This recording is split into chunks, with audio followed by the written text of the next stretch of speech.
How to add SCANLINE typewriter text effect in DaVinci Resolve. Go to the Fusion page. Click on Effects panel, expand Templates, Fusion, and click on Style Text. Scroll down and drag the War Games tool into Composition and make sure that a Media Out node is automatically created and the Merge node is connected to it. If it's not created, select the Merge node, press Shift plus space, search for Media Out, and add it. Now we have this text effect.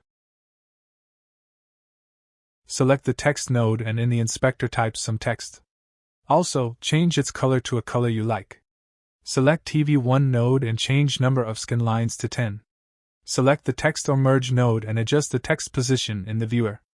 Once you're happy with the result, just go back to the Edit page.